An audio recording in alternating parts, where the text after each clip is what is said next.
¿Qué tal le pareció la clase? Estuvo bien, doctor, Mm. de verdad.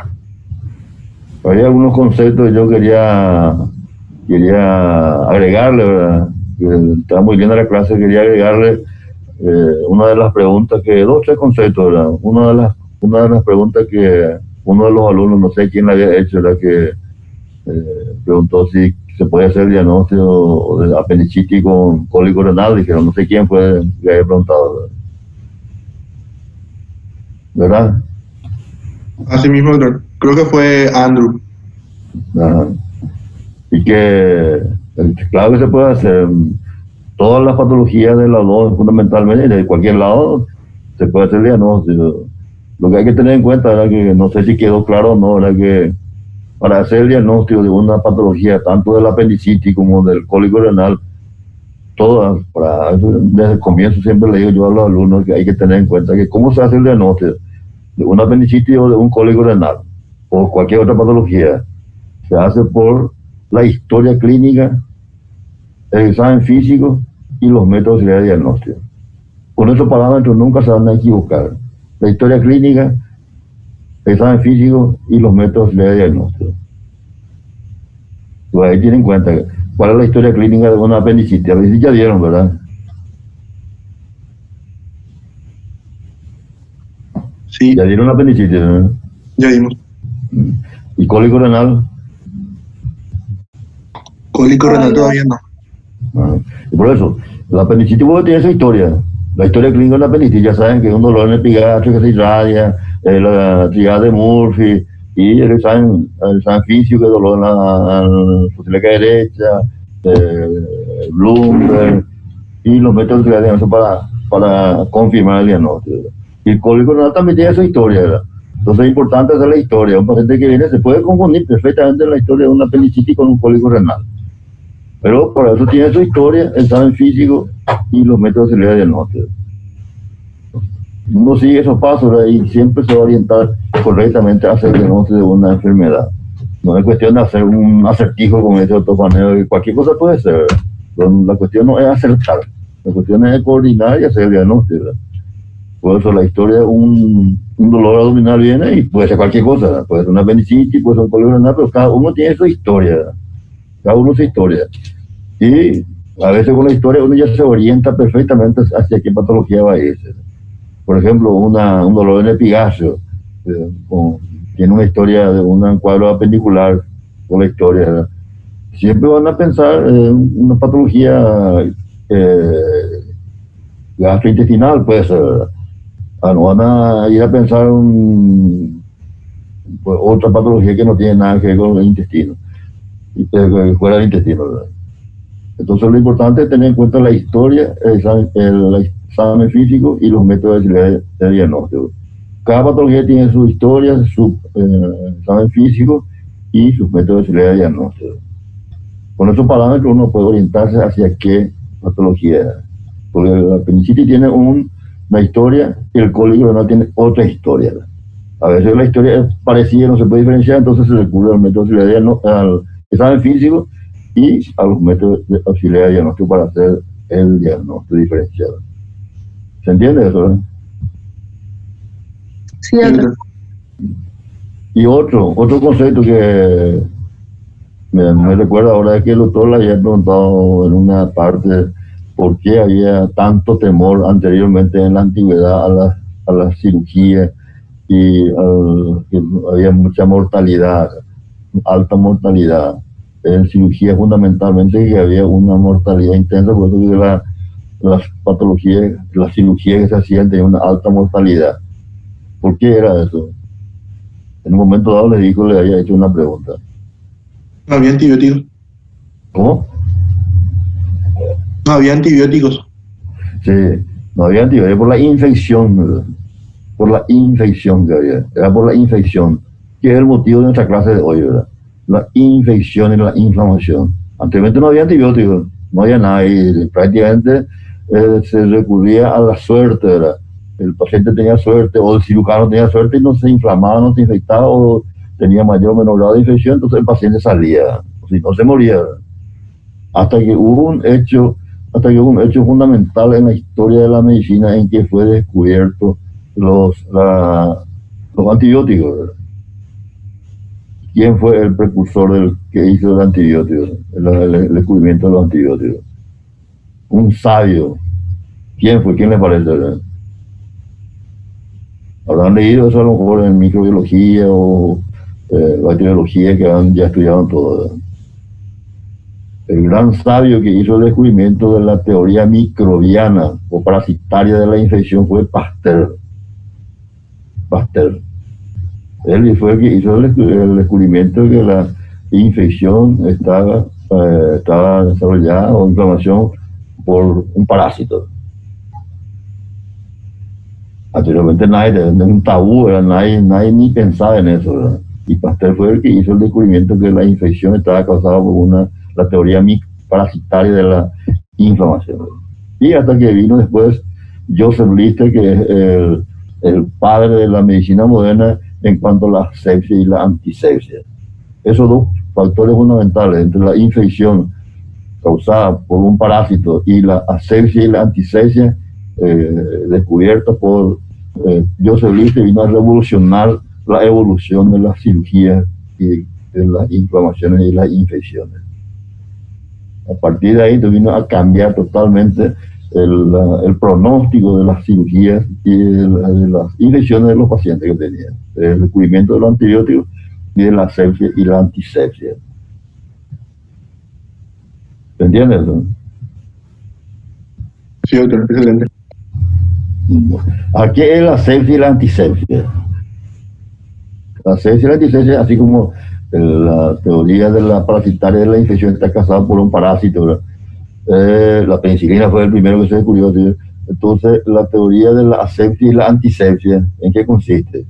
La asepsia es el tratamiento de las heridas o las heridas infectadas por forma mecánica, un lavado, por agua, por un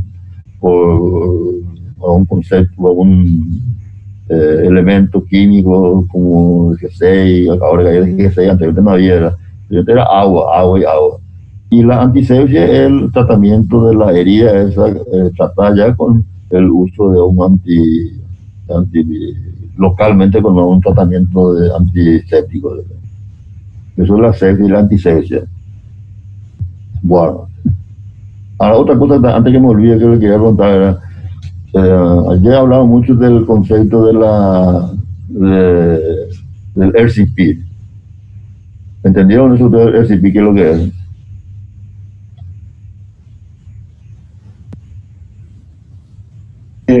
Era un estudio complementario, doctor. Sí, es un método auxiliar de diagnóstico. Es un método auxiliar de diagnóstico que se usa fundamentalmente en qué tipo de pacientes.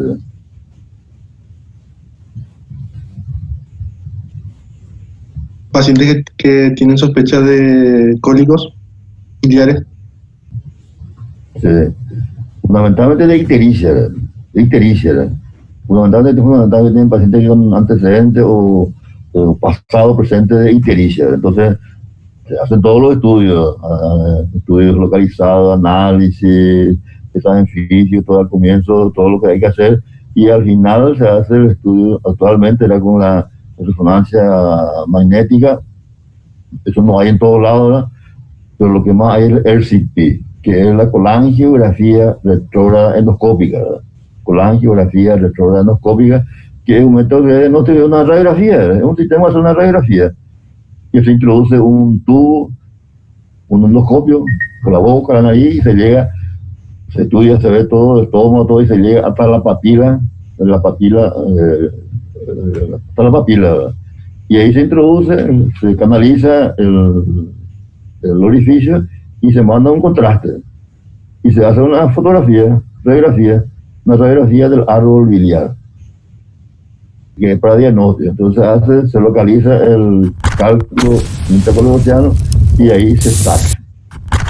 Entonces, si no se saca, entonces se amplía la papila, que es lo que se llama la papilotomía, y por ahí se saca el cálculo y se drena la infección, probablemente que hay, o para que no haya,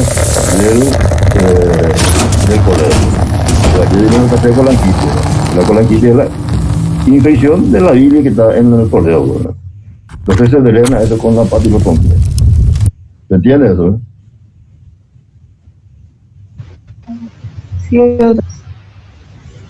Entonces la colangiografía es entonces un aparato método de diagnóstico que es una radiografía, es un sistema de radiografía del conducto colédoco, que sirve para diagnóstico y para tratamiento. Ese es el concepto fundamental. Eso le van a preguntar seguro en el examen. ¿Para qué sirve qué es la colangiografía? Es un método de diagnóstico que sirve para tratamiento. Igual que la paroscopía, cuando hablemos de eso, de diagnóstico, que sirve para diagnóstico, tratamiento. Bueno, yéndonos a nuestro tema, ¿no? Inflamación. ¿Qué es lo que es la inflamación?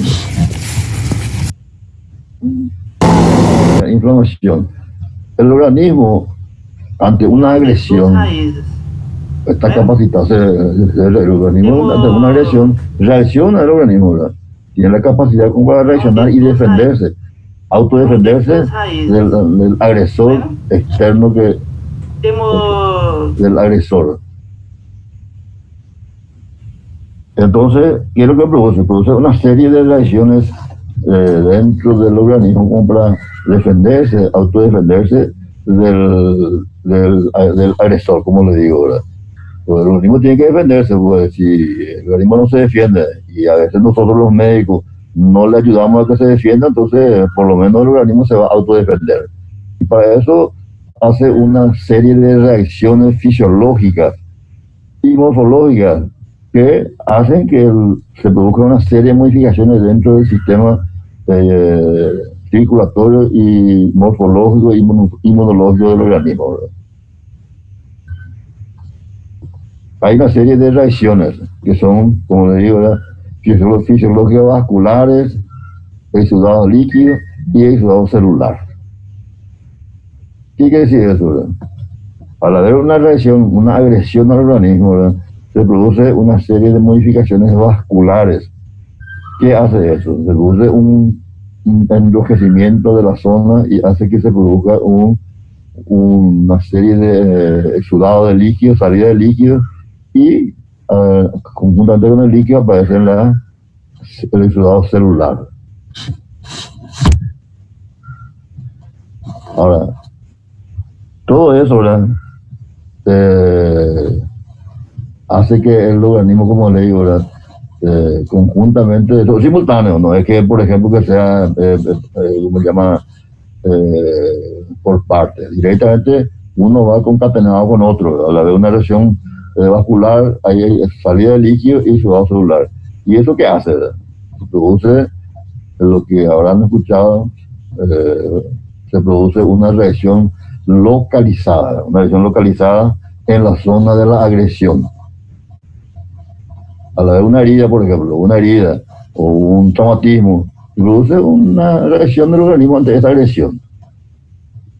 Y a veces, cuando esa agresión, bueno, después vamos a hablar sobre eso, ¿verdad?, esa agresión produce una serie de cambios en el lugar de la agresión y se produce lo que se llama la tetrada de Celso.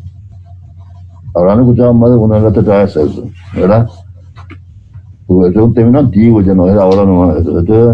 La tetrada de Celso viene de la época anterior a Cristo, por lo menos 900 años antes de Cristo ya se usaba. Celso era un gran sabio, un anatomista de Celso que hizo la tetrada de Celso, que hasta ahora se usa eso. Ahora se le agregó un quinto elemento. Entonces, la tetrada de Celso es tumor, dolor, calor, rubor, y el quinto es la impotencia funcional. ¿Se entiende eso, eh? sí, doctor.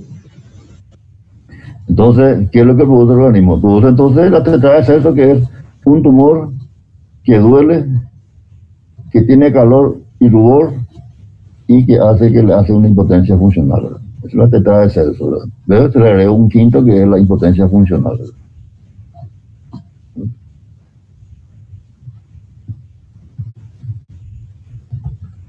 Bueno, ¿Cuáles son la inflamación? Ahí, al haber el organismo hace una reacción, como le digo, hay células del exudado celular inflamatorio. ¿Cuáles son las células? Leucocitos, nucleares, neutrófilos, linfocitos, monocitos y células plasmáticas. Ustedes ya saben eso, saben mejor que yo. Eso ya se dio del primer curso y me imagino que ya saben. Inflamación. Ahí vienen todos los factores, las bases de la inflamación, que es la agresión, la reacción y la curación. Entonces el organismo se produce la agresión. ¿Y cuáles son los elementos que hacen que sean agentes de la agresión? Hay agentes biológicos, agentes físicos y agentes químicos. De lo biológico, ¿cuáles son? Virus, bacterias, hongos. Agentes físicos, calor, frío, traumatismo, quemadura con calor, frío, no solamente la quemadura, también de congelación. Y químicos son, ejemplo, ácidos. La reacción, esa agresión produce una reacción, ¿verdad? Que es la reacción que son fenómenos neurovasculares, congestión, edema exudado y fenómenos celulares, ¿verdad? Y luego viene el organismo hace entonces la factor, ya, ante esta agresión y ante esta reacción viene posteriormente la etapa de la curación. ¿En qué consiste la curación? La anulación del agente agresor, eliminación de los detritos y la reparación. Aquí, eso es lo que dijimos, fase de la inflamación, produce la agresión biológica, son virus, bacterias, hongos, físico, calor, frío, energía radiante, estímulo eléctrico, traumatismo, ácido. El fenómeno de la reacción, ante esta agresión, se produce la reacción que produce neurovasculares, congestión, edema, exudación, fenómenos celulares, y luego viene la curación, la etapa curativa, por último, que es la anulación del agente agresor, eliminación de los detritos y la reparación. Bueno, como dijimos entonces, esta parte de la inflamación es una reacción del organismo ante una agresión. El organismo entonces se autodefiende y produce todas las etapas de agresión, la reacción a la agresión y la etapa curativa, ¿verdad?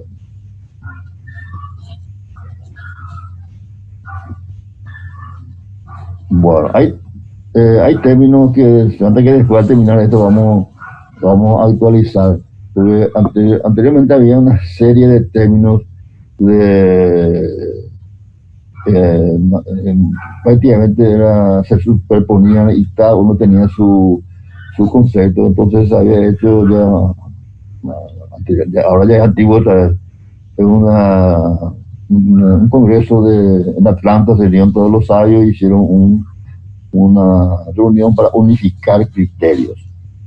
Y ahí aparecieron los términos de CIRS, sistema de reacción sistémica inflamatoria, CIRS, sepsis, septicemia,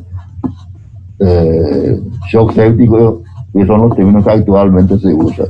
Pero para conocer esos términos, esas palabras tenemos que conocer por lo menos el concepto de qué es lo que es la inflamación y qué es lo que es la infección. ¿Se entiende eso, eh? Sí, doctor. Bueno, estos conceptos, ¿verdad?, de agresión, reacción y proceso curativo, produce el organismo una serie de procesos infecciosos localizados. Hay también procesos infecciosos generalizados. Procesos infecciosos localizados y los procesos infecciosos generalizados. Estos procesos infecciosos localizados, ¿qué son? Son procesos que el organismo hace, ¿verdad?, que la infección se localice en un sitio de agresión, Por ejemplo, ante una agresión puede formar un flemón circunscrito, puede ser un flemón difuso, una hidradenitis, forúnculo, antrax, carbunco, erisipela, gangrenas, úmida gaseosa y las infecciones micóticas. Todo esto son ejemplos de lo que el organismo puede hacer cuando es agredido por un agente agresor, como vimos que era puede ser vivos, físicos, químicos y bacteriológicos, radiantes. Entonces esto es lo que hace el organismo cuando hace una localización. Ahora, cuando esa agresión no puede localizarse por A por el motivo, ¿verdad? ¿Qué es lo que pasa? ¿Qué les parece que le pasa? ¿Verdad?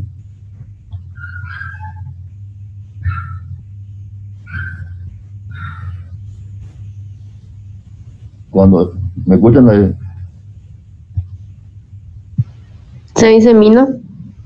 se disemina. Muy bien, se disemina cuando el organismo, por A o por el motivo, ¿verdad? No puede localizar esa infección. Entonces, ¿qué es lo que pasa? Traspasa las barreras fisiológicas del proceso de localización y se disemina. ¿Y qué produce eso? Produce una sepsis, puede producir una sepsis, y depende ya del grado de virulencia del germen y del terreno predisponente para que eso sea una sepsis, una septicemia o un shock séptico y que puede llegar a la muerte si es que no se hace el tratamiento correcto. Entonces, eso es el proceso cuando los mecanismos de localización, de defensa del organismo son traspasados, ¿verdad? Entonces va a la circulación y reduce las septicemias. Ahora, dentro de los procesos que el organismo hace como para autodefenderse, se forma el flemón circunscrito, ¿verdad? Flemón difuso, hidroadenitis, forúnculo, antras, carbúnculo, disipela, gangrena, humo y gaseosa. Vamos a ir describiendo uno por uno de estos para tener más o menos una idea. Y al final de esta clase tengo unas láminas ahí para mostrarles para que sea más demostrativo. ¿Se entiende? ¿No? Sí. Bueno, ¿qué es el flemón circunscrito? Es un absceso. ¿Conoce lo que es el absceso? Más de uno habrá tenido seguramente absceso, ¿verdad? ¿Saben lo que es el absceso? Ahora han visto más de uno. ¿Saben lo que es yatí? Sí, doctor. Digo, ese es el flemón, el absceso. El absceso, que es una colección localizada purulenta causada por supuración en un tejido, órgano o espacio circunscrito. Ese es el absceso, que es el yatí, el famoso yatí. Porque el programa pide esa sinonimia, ¿verdad? Sinonimia, y la sinonimia del flemón circunscrito, que el absceso es el yatí, ¿verdad? Por el nombre guaraní, ¿verdad? Que es una colección localizada purulenta causada por supuración en un tejido, órgano o espacio circunscrito. Ahora, ¿cómo va a ser el diagnóstico de un absceso, un yatídico? ¿Cuáles son los parámetros que le dije? Voy a comenzar para hacer el diagnóstico de una enfermedad. Este absceso es una enfermedad. ¿Y cómo va a ser el diagnóstico? ¿Qué era lo que dijimos al comienzo? Historia clínica, examen físico y métodos auxiliares. Perfecto. Entonces la historia clínica, una persona tiene un tumor, una vez que por la historia clínica, el paciente te va a decir ¿quién le va a decir al paciente? Acá tengo una cosa que me salió un granito chiquitito y cada vez me duele más, tengo fiebre, y te va a contar la historia. Entonces van a ir al examen físico, van a examinar y van a encontrar un tumor que duele, el rubor y calor y que te trae sexo.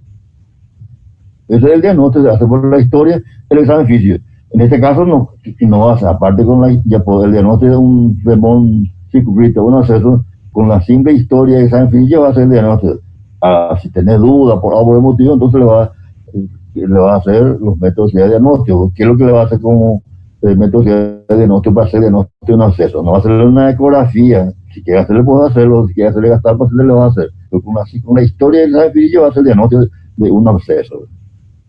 Que es método de diagnóstico, datos clínicos, métodos de diagnóstico que a veces le va a hacer una ecografía, es innecesario. ¿Se entiende eso?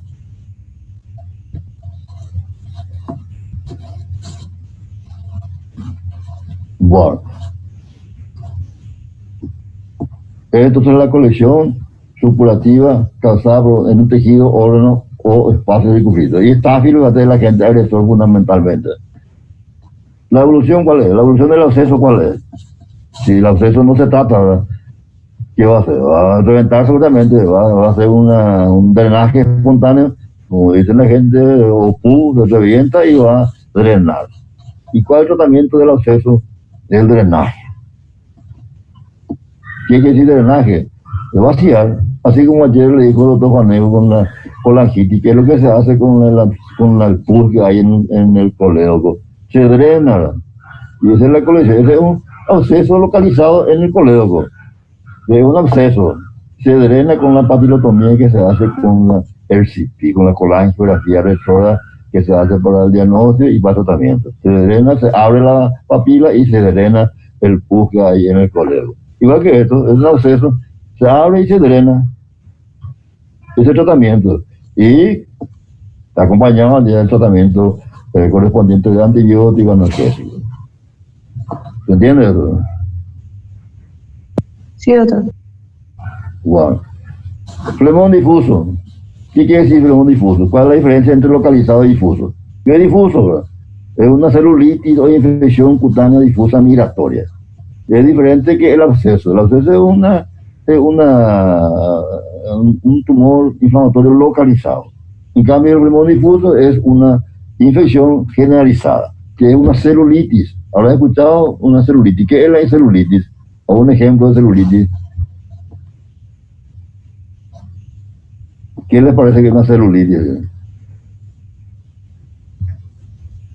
No, habrás escuchado más de una La vez. inflamación del tejido celular subcutáneo. Sí, pero sin colección. Sin colección. Es una inflamación. Ahí el nombre lo dice, celulitis o infección cutánea difusa migratoria. Por ejemplo, una erisipela. Habrás escuchado más de una vez que es una erisipela.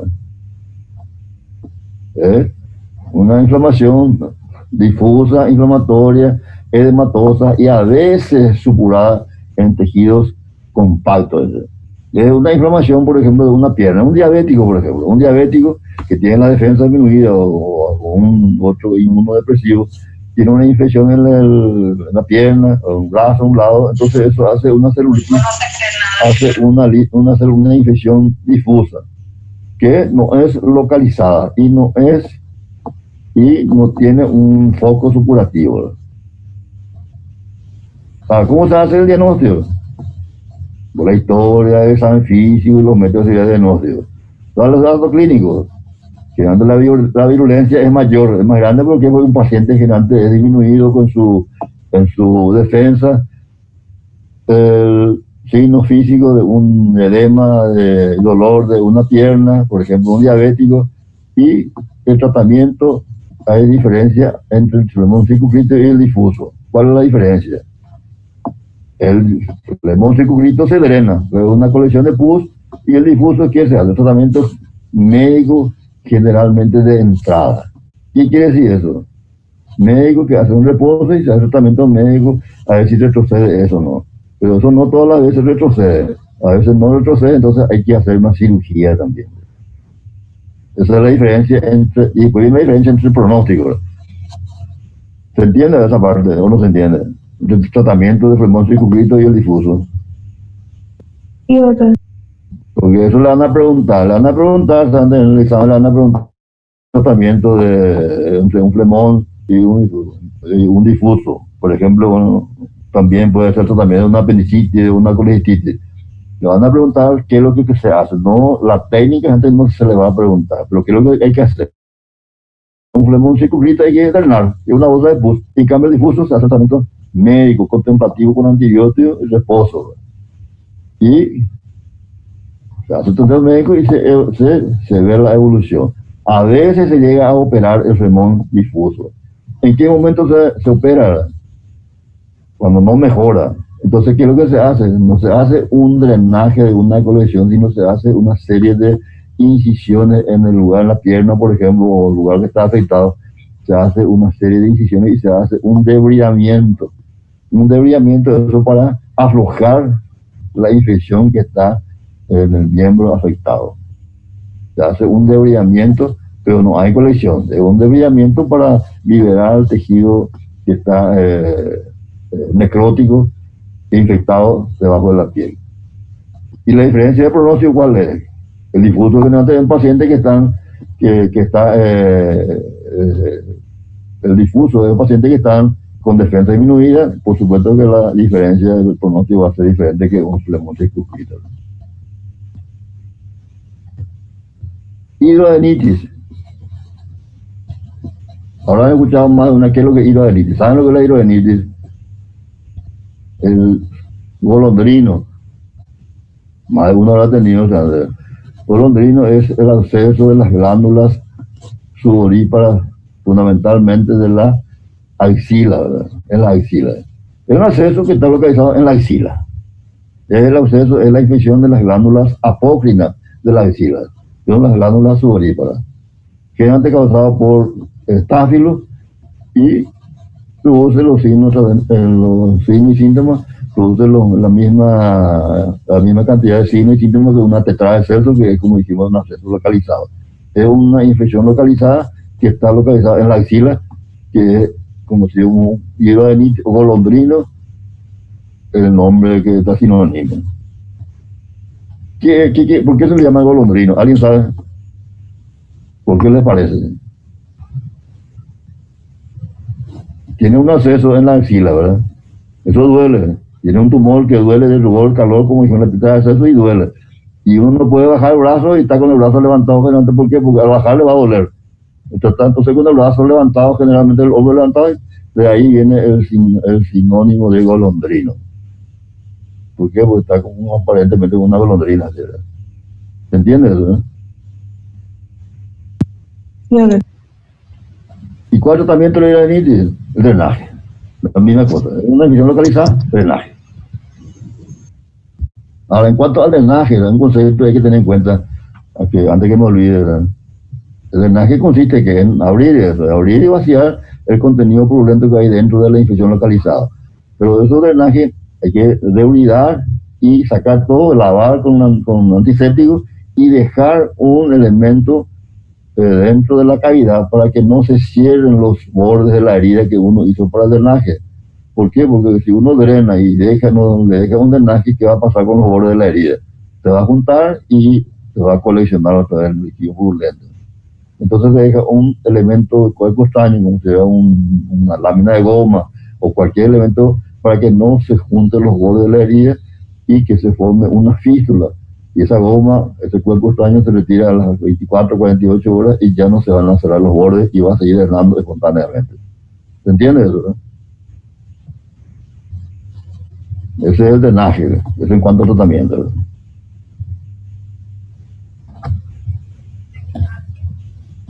Forúnculos. Es otra infección localizada. Es una inflamación supurada de la piel y tejido subcutáneo. Puede ser único o múltiple y a menudo recibe en brotes. Etiología, estáfilo.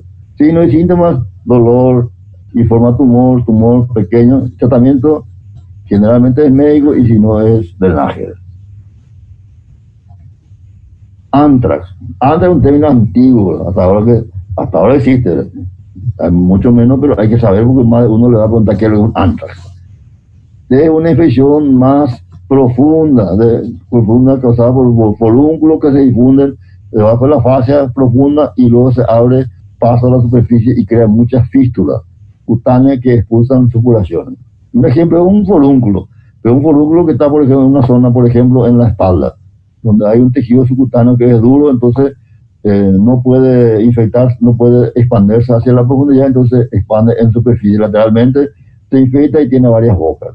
El antrax. El antrax, vamos a ver tratamiento después. Etiología, estáfilo. Causa generalmente paciente que tiene inmunodeprimido. Signos y síntomas, dolor y supuración. Evolución, por supuesto que va a depender del tipo de paciente. Si uno no da el tratamiento correspondiente, va a evolucionar mal seguramente. ¿Y cuál es el tratamiento? Ahí se diferencia con el forúnculo y con el absceso. El tratamiento generalmente de dentada es médico, no se hace quirúrgico. El tratamiento médico, ¿qué quiere decir eso? Hay que hacer antibióticos y reposo. Esa es la diferencia con el forúnculo. Si no evoluciona bien el antrax a la larga, entonces hace un pequeño corte en cruz, se hace de la boca del antrax para facilitar la evacuación del contenido purulento que hay adentro. Pero no se hace drenaje lo menos posible hay que hacer. No hay que hacer lo que se hace con el forúnculo y con el absceso. Solamente cortar la boca y dejar que drene espontáneamente. Esa es la diferencia con el forúnculo. Y el pronóstico es más grave porque el paciente se hacen pacientes que inmunodeprimidos. Carbunco. ¿Qué es el carbunco? Es una enfermedad aguda causada por el bacilo anthracis. 11 de septiembre, dice. ¿Qué quiere decir? ¿Qué le hace llamar 11 de septiembre? ¿Qué concepto tienen? Ahí tienen un 11 de septiembre. ¿Qué les llama la atención a eso? Un atentado terrorista. ¿Cómo? Atentado terrorista de las Torres Gemelas. Efectivamente. Pero ¿qué tiene que ver el forúnculo anthracis con el atentado? Porque fue un arma que se utilizó en el bioterrorismo. Efectivamente, era el bioterrorismo caracterizado porque en los Estados Unidos se llegó a, en todos lados se ve por el bioterrorismo que se enviaban sobres infectados, ¿verdad? Y producían las infecciones con el bacilo anthracis, bioterrorismo, ¿verdad? Ahora, ¿qué relación tiene esto? Porque el tratamiento del bacilo anthracis es el tratamiento de un antibiótico, y solamente un antibiótico es que es efectivo para esto, tratamiento específico, que es la ciprofloxacina. Entonces, ¿qué es lo que pasó con la ciprofloxacina? En un momento dado desapareció del mercado mundial, porque los Estados Unidos, los países grandes compraron toda la producción de todo el mundo en la ciprofloxacina y desapareció del mercado la ciprofloxacina, porque es el tratamiento específico del carbunco, del bacilo anthracis. Cuando forma clínica hay cutánea y pulmonar. La cutánea es la más benigna. Generalmente se produce por contagio con animales vacunos que son portadores sanos de la lesión del bacilo anthracis, y el vacuno se muere o por el motivo, o el individuo manipula al animal y se transmite cutáneamente y se produce una lesión cutánea en la mano, en un lugar donde se está en contacto con la enfermedad. Y se produce una pequeña lesión, comienza con una pequeña lesión puntiforme, como si fuera una picadura de una pulga. ¿Saben lo que es la pulga? Es una pequeña puntita, pero eso tiene una evolución y con el tiempo va formándose de varios colores y tamaño va aumentando, y lo que la gente le llama, tiene un aspecto feo, entonces la gente le denominaba con el nombre de pústula maligna a la forma cutánea, forma clínica cutánea del bacilo anthracis. Pústula maligna. Ese es el concepto que tenían de la antigüedad hasta ahora, ¿verdad? Y se produce por contagio de la enfermedad por la piel. Y la otra más grave es la absorción por el pulmón, que es respiratorio, que produce una forma pulmonar, que produce una infección sistémica. Es grave. ¿Verdad?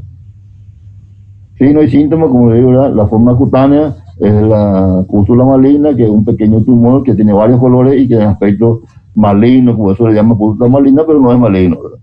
Pero le dicen maligna por el aspecto. Y los síntomas es dolor, pequeño rubor, la parte local, y la parte pulmonar, ya la forma profunda, que es la insuficiencia respiratoria. Tratamiento, como le digo, ¿verdad? La ciprofloxacina, tratamiento antibiótico. ¿Se entiende, no? Sí, doctor. Erisipela es otra enfermedad, es la infección cutánea eritematosa que dijimos ya hoy, que se expande rápidamente. Etiología, ¿cuál es la etiología de la erisipela? ¿Alguien sabe? Es una bacteria, pero no es estáfilo. ¿Qué es? Fundamentalmente Estrepto. estreptococo, beta hemolítico. Eso hace que produce una infección localizada de piel, signos y síntomas de dolor, diagnóstico, por la historia, el examen físico y tratamiento médico. Acá no digan el tratamiento quirúrgico. Yo tengo una anécdota de un curso, ¿verdad? Una alumna, ya estaba por ahí, una buena alumna, ¿verdad? Que tuvo en el examen final le salió uno de los temas, salió esta disciplina, y salió y le preguntaban por el tratamiento y dijo quirúrgico, ¿verdad? Entonces de entrada ya ahí lo ya pifió, ¿verdad? Entonces el tratamiento es médico de entrada. La disipela, por más que esté en patología quirúrgica, el tratamiento es médico. Eso no quiere decir que sea una clínica médica. El tratamiento médico entonces que se hace con antibióticos. Tratamiento médico. En la disipela entonces no sé. Y penicilina, es un tratamiento específico, no es un tratamiento amplio espectro. Otra infección localizada son las gangrenas húmedas y gaseosas.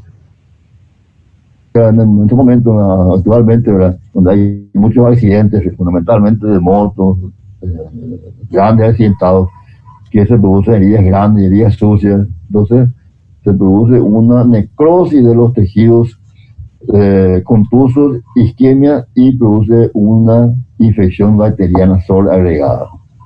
Generalmente es una herida anfractuosa, grande e infectada. Ahora, ¿qué dice? Gangrena húmeda y gaseosa. Gangrena seca. ¿Qué diferencia entre gangrena seca y gaseosa y la húmeda? Gangrena seca son los pacientes que tienen un trastorno circulatorio y se produce una necrosis de la piel, de los tejidos, y se produce una gangrena seca porque no tiene secreción nada hasta que se le agrega una infección y se convierte en gangrena húmeda. ¿Se entiende eso, no?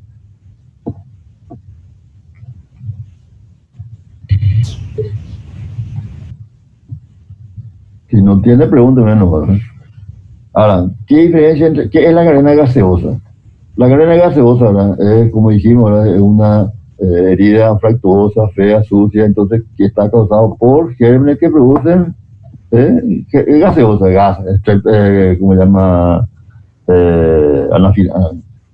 Anaerobio, los trillos anaerobios que producen, entonces producen gas, infección, producen entonces gangrena gaseosa que antes es grave, ¿verdad? Es grave, ¿verdad? Y generalmente una gangrena gaseosa que es progresiva y evolutiva y requiere un tratamiento radical de urgencia. Se lleva a veces la amputación, a veces del miembro, por evitar la diseminación. Si no hay síntomas, la gangrena seca uno ve y ve que es una falta de circulación. Y la gangrena gaseosa, ¿qué es lo que va a llamar la atención? Uno ve, por ejemplo, un paciente, un miembro hematoso grande, y qué es lo que le va a llamar para la atención para decir que es gaseoso. Un método semiológico. Cuando se toca se escucha así como burbujitas que explotan. ¿Cómo se llama? Uso médico, término médico. Crepitancia. Crepitación, muy bien. Crepitación, crepita eso, ¿verdad? Crepita es como si fuera un neumotórax. Cuando vemos la parte de neumotórax, de parte de pulmón, el aire pulmonar sale, infiltra el tejido celular y se toca, eso, se ve y se toca, que antes se toca y es como si fuera una burbuja, como dijo la compañera de ustedes, crepita eso, puede ser burbuja de aire que se revienta dentro de la piel. Así mismo la gangrena gaseosa produce gas. El diagnóstico y tratamiento, ¿cómo se da el diagnóstico? Por la historia. Por la historia y el sacrificio por la crepitación. ¿Y qué más otro tratamiento dentro de los métodos de diagnóstico que le pueden hacer una gangrena gaseosa? A veces tiene un miembro doloroso, no sabe si es o no crepitación y le va a hacer un método de diagnóstico. ¿Qué le puede hacer un método de diagnóstico? Algo sencillo. ¿Qué le parece que le pueden hacer? Para saber si tiene o no gas en una pierna. Una radiografía. Ahí se van a ver las burbujas de aire que están infiltrando los tejidos celulares. Tratamiento. Generalmente, el tratamiento cuando una gangrena gaseosa es quirúrgico. Tratamiento que es agresivo. Hace grandes debridamientos, limpieza, asepsia, antisepsia y a veces va llegando hasta la amputación del miembro. Bueno, esto en cuanto a las infecciones causadas por microbianas localizadas y generalizadas. ¿Se entiende eso? ¿Alguna pregunta que quieren hacer?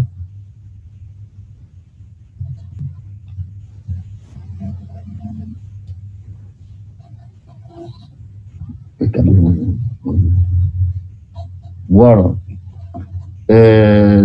Vamos pasando a la parte final de la clase, que es las infecciones producidas por hongos, que es también un agente agresor, organismo que crece en forma de micelia, más levadura y como filamento, y al crecer forman filamentos llamados hifas. La mayoría de los hongos son aerobios. Patogenia. Es una enfermedad rara, pero uno de los agentes agresores del organismo que produce una infección localizada. Patogenia, actúan sobre el organismo de varias formas. Primero, produciendo toxinas llamadas micotoxinas. Segundo, por sensibilizaciones frente a anticuerpos de la pared. Tercero, infecciones. Estas infecciones se clasifican de acuerdo a los tejidos infectados. Micosis cutáneas superficiales, cabello, cepas superficiales de la dermis, pelos, uñas, tiñas. Está la micosis subcutánea, llega a la dermis, tejido celular subcutáneo, fascias, huesos linfáticos regionales, y las micosis profundas o sistémicas, que son los órganos internos o profundos. Son micosis superficiales, subcutáneas, medianas y las profundas. Micosis superficiales, causada por dermatofitos, atleta, tiña capiti, onicomicosis. ¿Saben lo que es la onicomicosis? Es un término que van a usar corriente, todo el día se escucha. Onicomicosis. ¿Qué es la onicomicosis? Micosis en las uñas. Uña, perfectamente. Una uña infectada por hongo. Onicomicosis. Tiña versicolor o malacercia fulgura. ¿Saben lo que es pititín? Tiña versicolor. ¿Saben lo que más? Uno a lo mejor ya tuvo ya pititín. ¿Alguno tiene idea de lo que es la tiña versicolor o la malacercia fulgura? O pititín, como llaman la sinonimia en guaraní.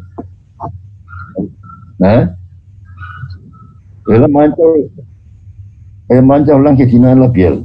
Y a algunos le digan una lepra blanca, le dicen así, para causar más daño que ella. Pero son manchas de micosis superficial de la piel, que es manchas blanquecinas en la piel que tiene tratamiento médico con antimicosis, que es la malacercia púrpura. Moniliasis, cándida, infección superficial de origen cutáneo, húmedas en la boca, conocida como afta o muguet. Más de uno habrá escuchado, habrá visto por ahí que hay criaturas que tienen infección en la boca, que es el muguet.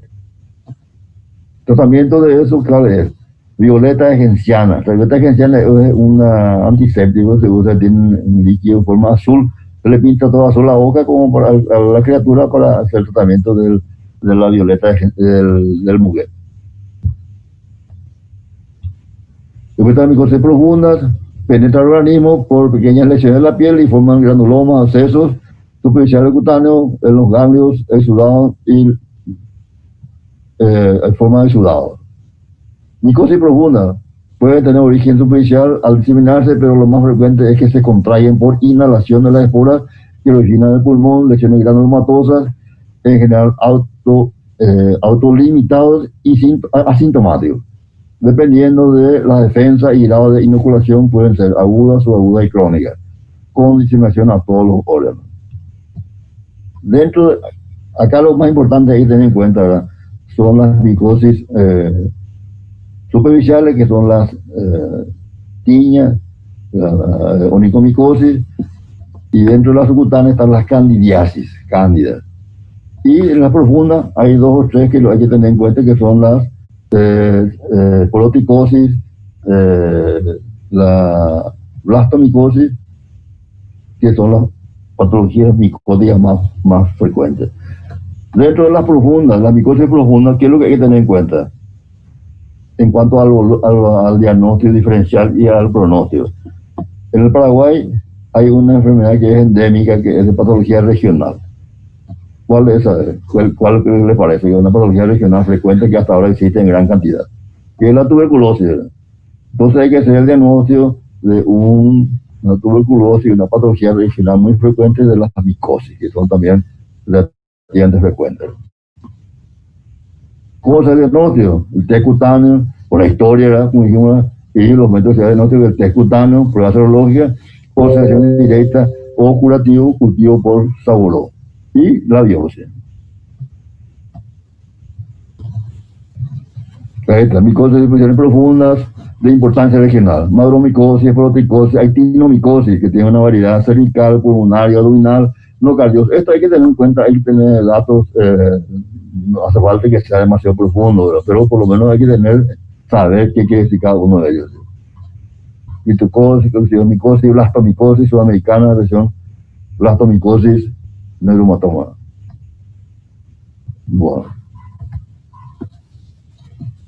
Bueno, ahí terminó la parte de patología, infección localizada, generalizada y micosis.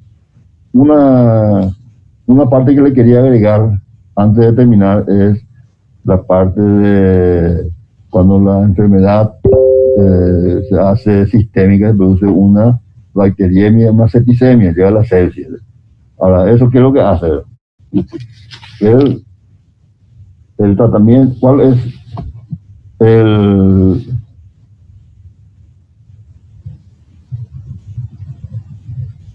la enfermedad cuando se hace generalizada? Llega a una etapa en que se hace, como le dijimos, una septicemia.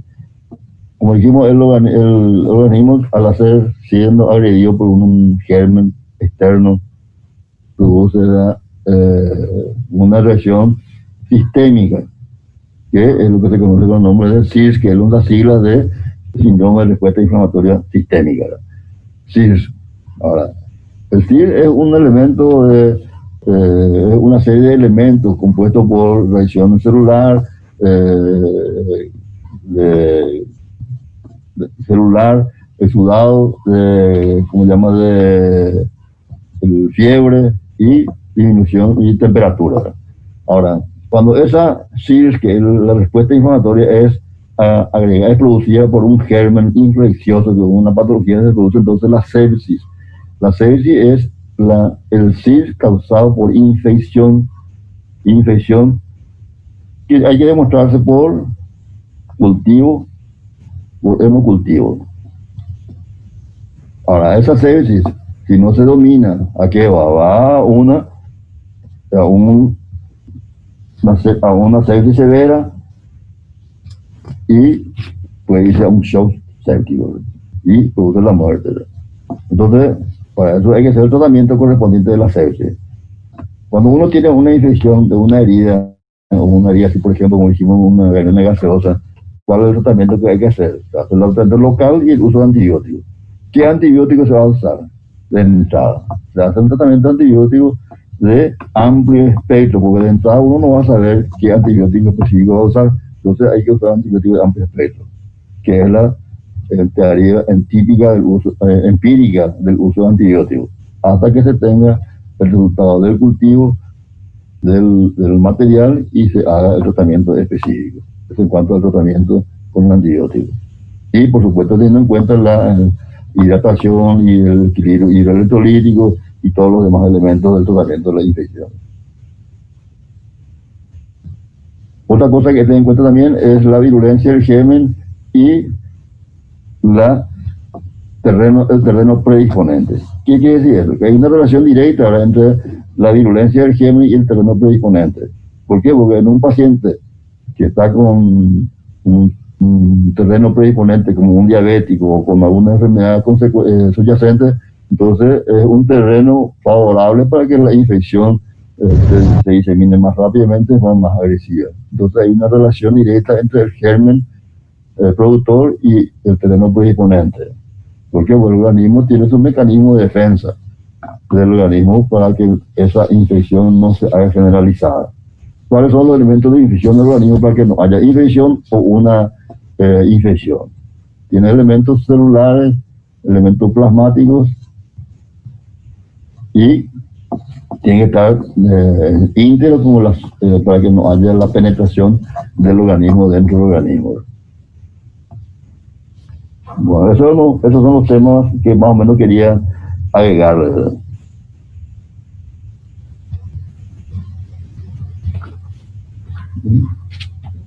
¿Alguna pregunta que quieren hacer?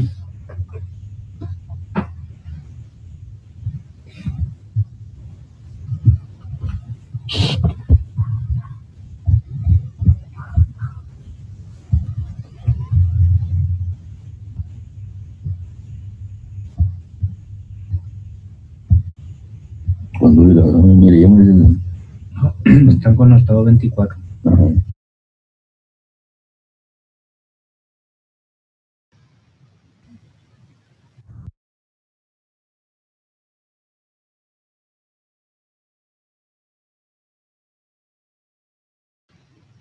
Creo que no hay preguntas, doctor.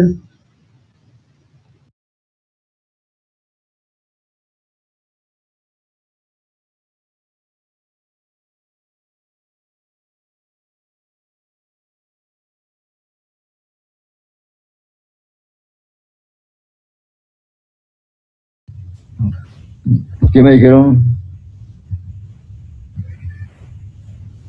Que no hay preguntas, doctor, porque se entendió todo bien hasta acá. Bueno, hasta acá todo está muy bien. Entonces, ahora vamos a mostrarle, entonces, me alegra mucho, doctor. Vamos a mostrarle ahora una serie de ejemplos de los temas que dimos, ¿sí? ¿Verdad? Este, por ejemplo, es una pierna infectada ahí. No. Esto es una herida en la pierna. ¿Qué es lo que produce? Una reacción inflamatoria.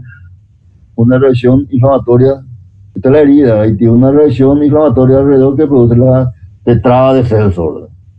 Este no es tan demostrativo, pero es una herida con la reacción inflamatoria periherida, ¿verdad? Esta es la misma herida, ahí se ve mejor.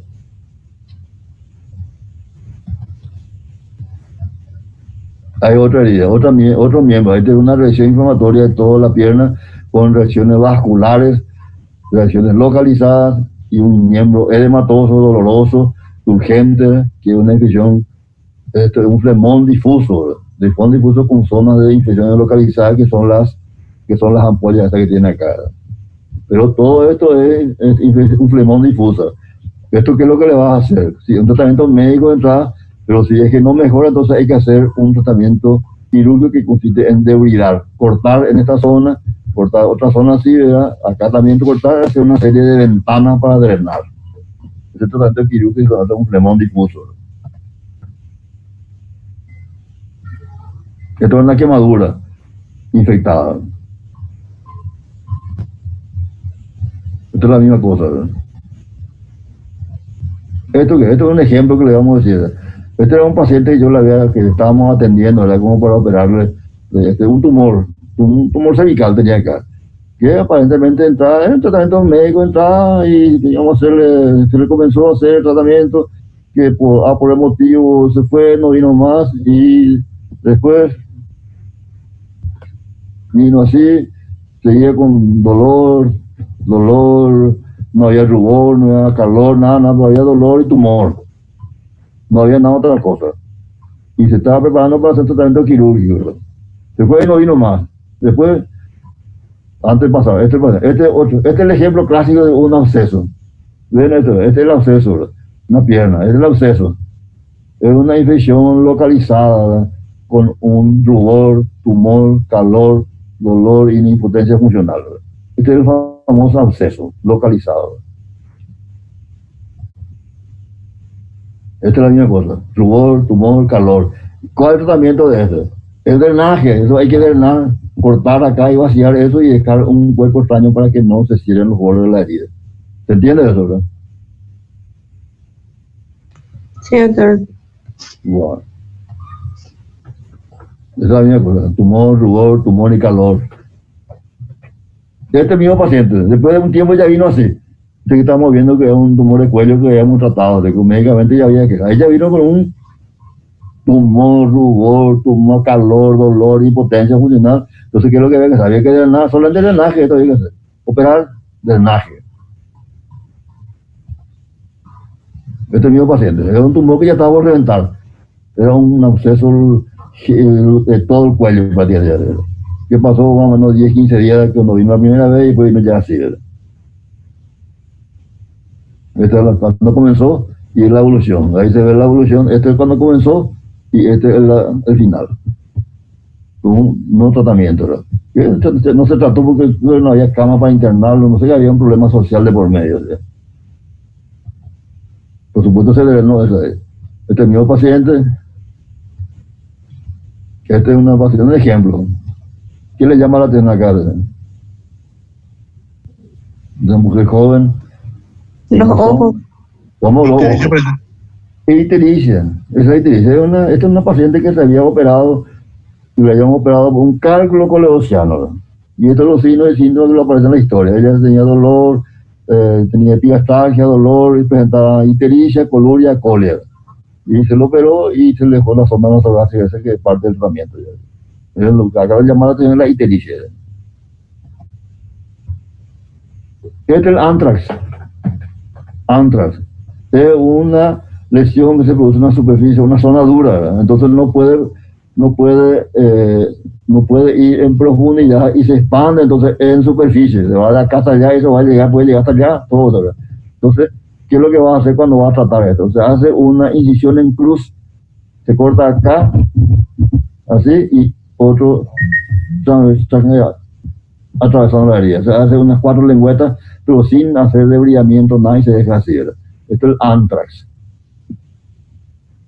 que es diferente al absceso que vimos, que es el absceso localizado, ese que vimos que es la infección localizada clásica, ¿verdad? Esta es la misma cosa, ¿verdad? Ahí se ve mejor, que se hace la incisión, se corta en cruz, acá y ahí.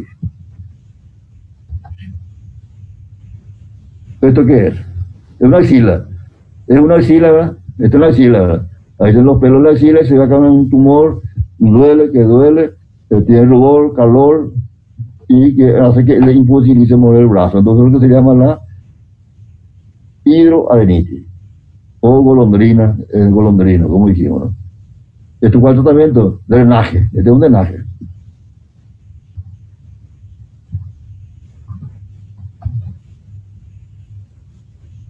Drenaje. Golondrino, ¿no? Este es la axila, el brazo.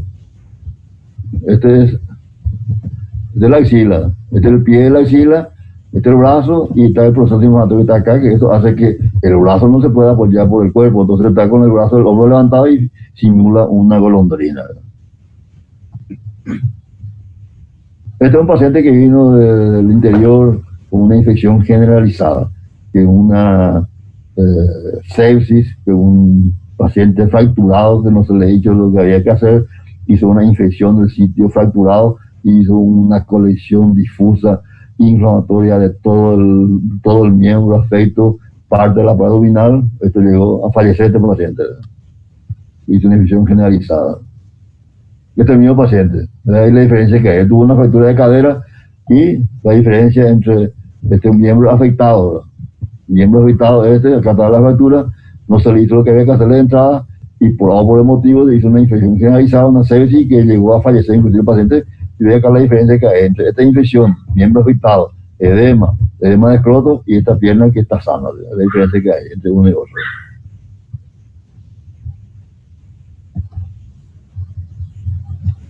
Otro, infección localizada. Esta es una criatura que se quemó, que en la próxima clase vamos a ver quemaduras durante la quemadura.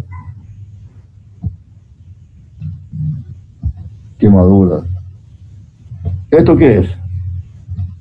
¿Qué le parece que no es? Una infección por implante. No, otra cosa. Quiero que eso es.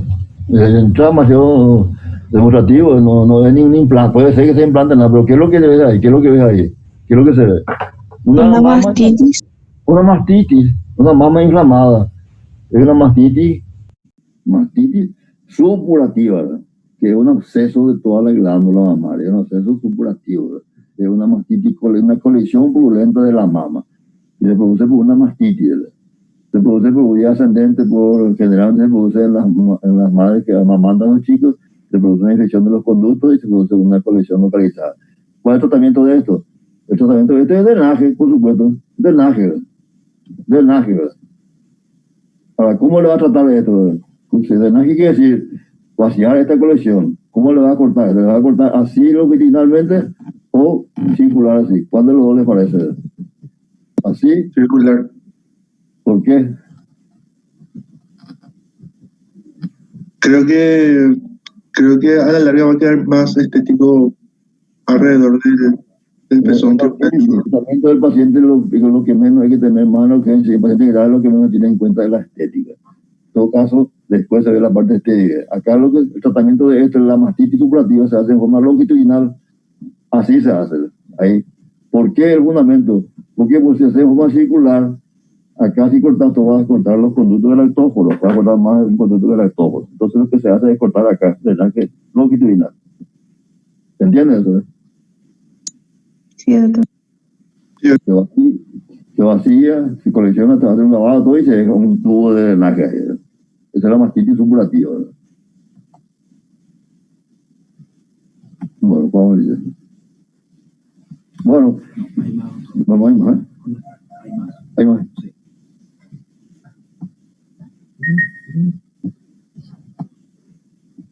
Ahí está. Este es el mismo ejemplo del paciente, ¿ven? Una mama urgente, más grande, con la diferencia del otro, del tamaño, no sé, una mujer joven, ¿cómo uno puede llegar a este punto de aguantar? Porque esto no es de un día para otro, esto es de varios días, ¿sí? Esto está para drenar espontáneamente en cualquier momento, ¿sí? Entonces llega el momento dado y se hace un drenaje, ¿verdad? Esto es una bolsa de pus, una mastitis supurativa, ¿verdad? Y el drenaje se hace así, en forma longitudinal, como le dijimos así. ¿Por qué? Porque si hace de forma circular, vas a cortar muchos conductos al lactóforo. Pues ahí no utilizar la mama probablemente. Wow.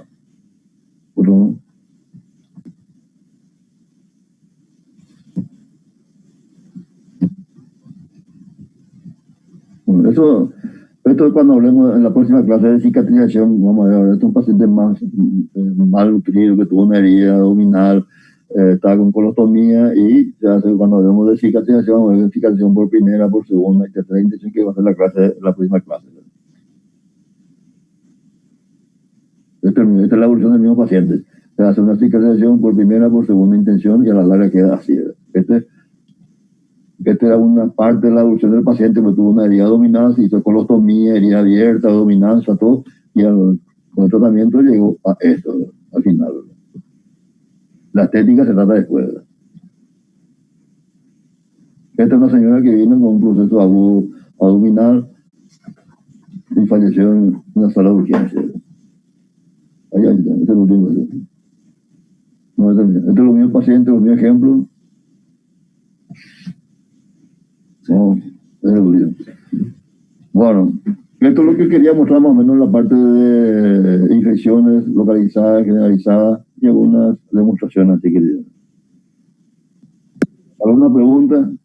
Si quieren hacer algún comentario.